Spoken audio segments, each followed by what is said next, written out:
Wildcat Wednesday. It's been a while since we've had this gentleman in the studio. It's Will Morris from the K-State Wildcat Extension District. Will, County Fair season's coming up. Yes. And I know that you have a lot of information when it comes to judging. I enjoy going to the arena. I love watching the kids present the animals. Sometimes I don't know what I'm looking at. Yes. Can you explain when it comes down to judging what the judges are doing? Okay, so what the judges are doing is they're looking at each project, whether it's animals, the indoor exhibits like arts and crafts or things like that, and they're looking to see if those kids have presented their project to the best of their age division and for that level. So for a lot of our indoor projects, we do something that's called consultative judging, and that is where the child will sit down with the judge, just like you and I are, and they'll basically have a conversation.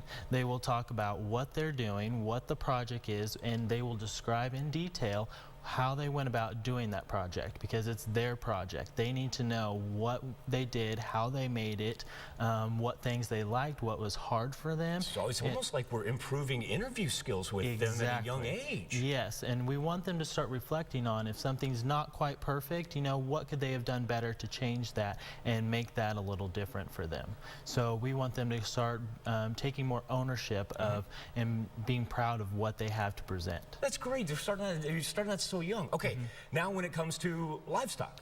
Yes, so livestock, we're looking at a variety of things. So there's different classes for livestock. There's some that are judged on the animal. So we're looking at breed standards, you know, for that animal, do they best represent their breed? And then there's something like showmanship, which is how that child handles that animal and how they're presenting it, and if they're presenting their animal to the best of their ability. And so with those, then they're ranked, and it's all at judge's discretion.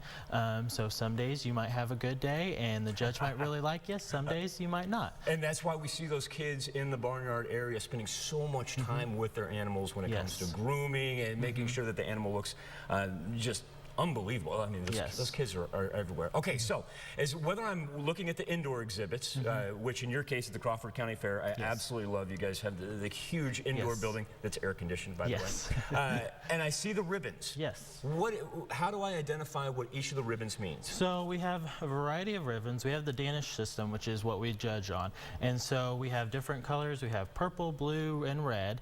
And so purple means that child, they met the standard. Okay. For whatever the project is, that they did a good job, and so they're going to get this purple ribbon, and there was nothing they need to change. Good. Okay, so then we have the blue ribbon. The blue ribbon is something that there was a few things they might have been able to improve on, but it's still a high quality project. Cool.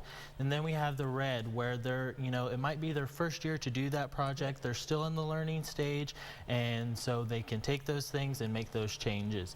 And then we also have a white ribbon. That means, you know, they showed up, they participated, but they might not have got the overall concept of the project. But hey, the fact of the matter is they participated. They did, so they were there. Why is it called the Danish system?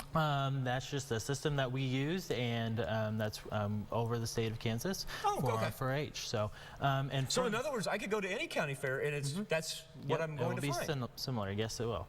So from this, we actually have our Grand and Reserve champions. So if you get top purple, and there is an unlimited amount of ribbons that you can give, so there could be, you know, 5 top purples in the class, and then the judge is going to say, okay, which one gets my grand champion and which one gets reserve champion overall. So just because one child gets a purple or a blue doesn't mean that there's not going to be multiple of those colors. Well, I want to thank you so much. You just educated me like no other.